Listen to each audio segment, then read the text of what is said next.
얽매임, 출생에서 죽음까지 여러 가지 것들과 인연을 맺게 되고 그것이 지속되면 얽매임이 된다. 그 얽매임은 사소한 것이라 할지라도 나에게 계속 영향력을 미치고 있다. 좋은 것도 있으나 나쁜 얽매임은 나도 인지하지 못하는 스트레스와 정신적 피로감, 불행의 근원으로 작용한다. 여행이 즐거운 이유 중 하나는 바로 이 얽매임으로부터 벗어남을 느낄 수 있기 때문이다. 좋은 얽매임만 있는 것이 좋지만 때로는 그 얽매임이 너무 많아도 그 자체로 나를 억누를 수도 있다. 얽매이는 이유, 얽매이게 되는 과정을 보면 크게 세 가지가 있는데 첫 번째는 살아가면서 꼭 해야만 하는 얽매임이다.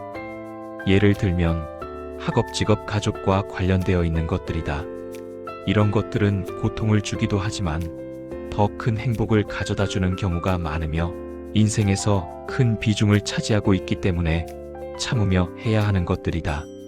두 번째로는 거절하지 못해서 생기는 얽매임이다.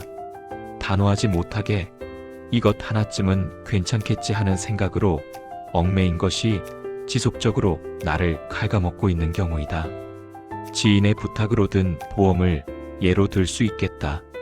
세 번째로는 처음에는 나에게 긍정적인 영향을 주었으나 시간이 지나면서 나에게 부정적인 영향을 더 많이 주는 것이다.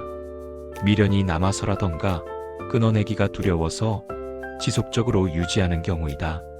첫 번째와 두 번째는 강하게 인식되어 이성적인 판단이 가능하나 세 번째의 경우는 냉철하게 판단하기 힘들어 인지하지 못하고 있는 경우가 많기 때문에 이런 것들이 가장 문제가 된다.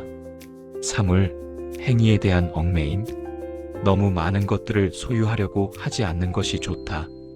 때로는 집에 있는 것들을 한 번씩 정리해서 버리는 것이 좋다. 아까워서 혹시나 나중에 쓰지 않을까 하는 생각으로 두는 물건들이 나를 갉아먹고 있을 수 있다. 일종의 미니멀 라이프라고도 할 수 있다. 채무관계나 과제, 해야 할 일들을 미루지 말고 빨리 끝내는 것이 좋다. 그래야지 다른 중요한 일들에 더 집중할 수 있다. 재산은 충분히 있는 것이 좋으며 좋은 얽매임이라고 생각한다. 돈이 부족하면 걱정으로 인한 얽매임이 생긴다. 인간관계에 대한 얽매임, 처음에는 좋은 사람이었지만 시간이 지나거나 다른 환경에서 지내다 보면 사람도 어느 정도 변한다. 이 사람이 나에게 스트레스를 주거나 자존감을 깎아먹고 있지는 않은지 곰곰이 생각하고 아니면 끊어내는 것이 좋다고 생각한다. 물론 상대방도 모르게 서서히 멀어지듯이 현명한 방법으로. 연애도 처음엔 좋아서 시작했겠지만 시간이 지나고 지속적으로 서로 다툰다면 질질 끌지 않는 것이 좋다고 생각한다. 좋았던 처음으로 되돌아갈 수 있지 않을까? 하는 생각이나 헤어지기가 두려워서라는 이유로 서로 불행해지지 말자. 결혼은 평생 얽매여야 한다. 그것도 아주 강한 얽매임으로 벗어나기도 쉽지 않다. 남들 다 아니까 나도 생각보다는 정말 나를 평생 힘들게 얽매일 수도 있다는 생각을 해야 한다.